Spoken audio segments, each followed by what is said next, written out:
Hello everyone, I'm Nemo here, and welcome back to Let's Read Give Yourself Goosebumps. And this time, we're going to be covering Secret Agent Grandma. And so if you've been keeping up with my videos, you'll notice that this was teased in the last Goosebumps Haul, Goosebumps Haul 4, which was the Secret Agent Grandma edition, because that was the one book that really stood out to me and I really wanted to cover it. So I'll quickly go over what Let's Read Give Yourself Goosebumps is. So I'm basically going to be reading out loud this book, and I only have 2 attempts, 2 gimmies to get a good ending, and after the 2 tries are over, it's game over. And it's going to be pretty random. All these books that I've been doing, I haven't actually read any of them, so I have no idea what the right choices are, what I should be doing, so it's all a new experience to me. "Nothing is going to happen to me," you shout down to your mother. She gazes up at you from the bottom of the stairs. Her packed suitcases sit waiting by the front door. You recognize that worried look on her face. "Do you remember everything I told you?" she asks, her forehead wrinkles in concern. "Or should I write it down?" "Mom, I'm not a baby." You plop onto the top step of the staircase and repeat your instructions for the 5th time. "I take a cab to the railroad station. I wait on the platform on the incoming side of the station. Grandma's train arrives at 1 p.m. I'll know her by the yellow stretch pants and purple shirt she'll be wearing. Then, if she hasn't been arrested by the fashion police for wearing such a wacko outfit." "Don't make fun of your grandmother," your mother cuts in. "She's unusual, but I'm sure you two will get along fine." Your mother's right. Your dad adds, coming through the front door. "Your grandma's full of surprises." "Yeah, sure, you think. How is some little old lady going to surprise me?" "Oh, she's a secret agent, maybe." Oh, he doesn't know about that yet. Your dad picks up the remaining suitcase and heads back out to the car. Your mother doesn't move. You flash her your most trustworthy smile. She sighs. "I guess you'll be alright," she says uncertainly. "Of course I will, you sure? What could happen?" "I don't know, some shenanigans with some aliens." You follow your mom out to the car and wave as your parents drive away. The moment their car turns the corner, you leap into the air. "Freedom!" you cry. No parents for a whole week, just a 75-year-old grandma. She'll probably spend the whole time snoozing on the sun porch. You'll practically be on your own. The cab arrives and you hop in. You instruct the driver to take you to the train station. But as he nears the station, you have a pang of doubt. You haven't seen your grandmother since you were a little kid. You wonder if you'll recognize her.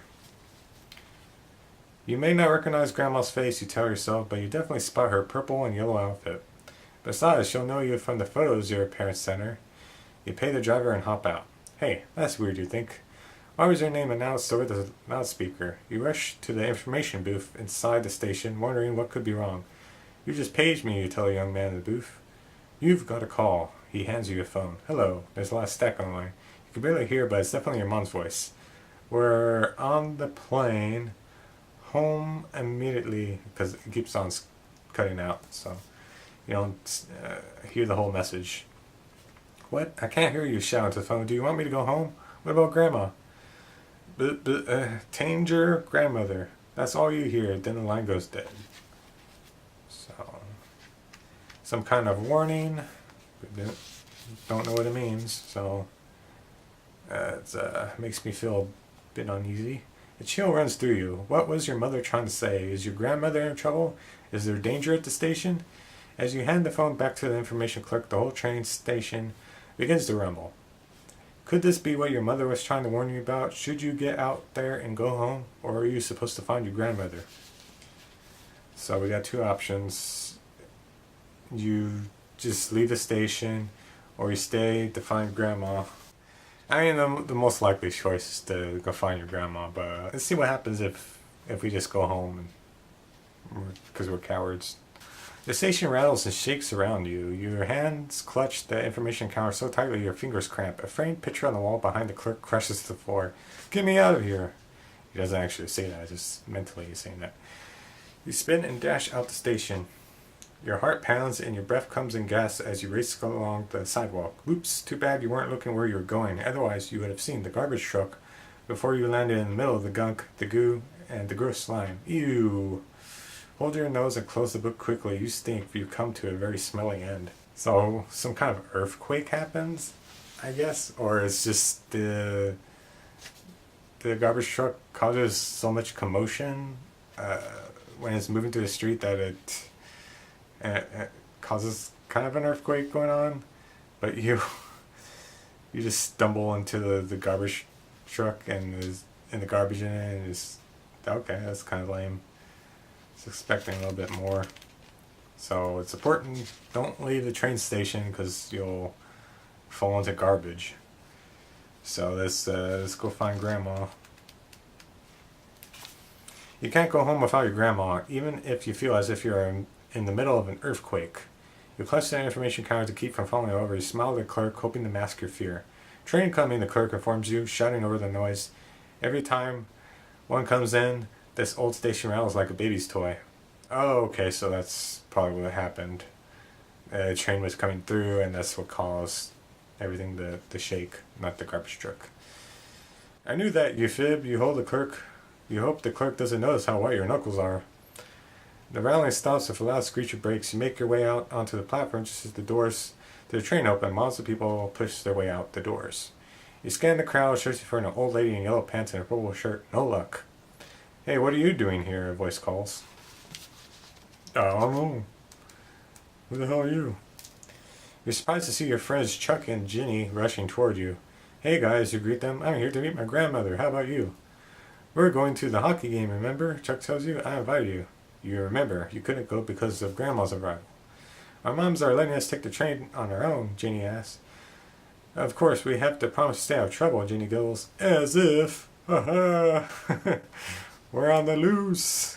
We can do whatever we want. Have fun with Grandma, Chuck teases. They board the train. He sighed justly as he scanned the thinning crowd. Still no grandmother.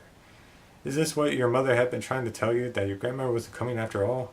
You're about to leave the station when you hear something that stops you in your tracks. Something terrible. It's like, were they trying, is this their weird way of saying that my grandma doesn't like me and doesn't want to see me?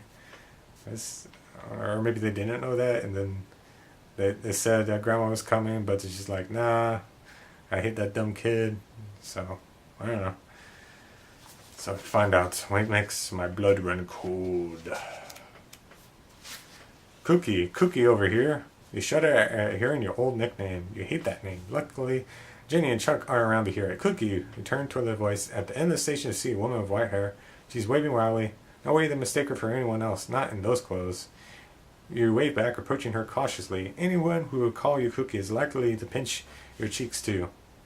As you stroll down the platform, something catches your eye. Bright red letters scrawled across one of the train windows. A message. In blood. No. If your mother hadn't made that strange phone call, you wouldn't have thought twice about it, but now you have an odd feeling. Maybe the message is meant for you. So on the next page, we're going to read the message. You gaze at the train window. You read the red letters aloud. Implif, you mutter. What does it mean? It doesn't sound familiar. Maybe it's not an English word. Oh, but I'm clever. It's not that hard to figure out. Implif. So it's EMPLEH. Sounds weird, right? But spelled backwards, it says help me. So, okay. That's interesting. The terrible nickname interrupts your thoughts. Cookie, I'm waiting for a big hug and kiss. Exactly what you're afraid of. Hi, Grandma. You step several inches away from her, just beyond her reach. Avoid the pinching of the cheeks. Wrong. Grandma throws her arms around you, squeezing you hard, so hard you can barely breathe. Finally, she releases you. Cabs are at the end of the other end of the station. You gasp, trying to catch your breath. Grandma follows behind you, chattering all the way. She asks about your school, your parents, and your mother's rose bushes. On the way out the station, you pass the train window with a message again. I've got it, you think. I know what it means. Do you really? If you know what it says, I mean, absolutely. It's pretty easy. It's like a la carte. What does a la carte? Oh, I get it. It's Dracula spelled backwards. You know what the letters spell. It's so simple that you laugh at yourself for not getting it sooner. Inflif, whoever wrote the message on the inside of the window didn't realize it would be read backwards on the outside. Inflif is help me read backwards, you say out loud.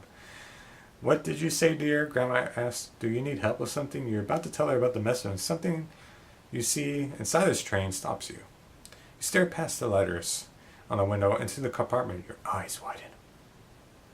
You blink several times. You take a step closer to the window. Your nose pushes against the glass. You don't believe what you're seeing. So we're going to find out. You gaze at the startling scene through the window. Inside the train compartment, a woman struggles fiercely with two men. The men wear tan overcoats and large dark sunglasses. But it's the woman who holds your attention, a white-haired woman wearing yellow stretch pants and a purple shirt. She's a dead ringer for her grandma. The two thug-like men yank her under each arm and lift her out of the seat. Her terrified eyes lock onto yours as she is dragged roughly into the aisle. The men pull toward the door at the far end of the car. So we got two grandmas. So if that's the real grandma, she's being dragged away. Who am I with? So let's see if I can find out. Is something wrong? A voice asks behind you. You turn to face your grandma standing on the platform. She and the woman on the train could be twins. What is going on? Is this woman really your grandmother, or is your real grandmother in terrible trouble on the train? Shouldn't we be getting a taxi, Kooky?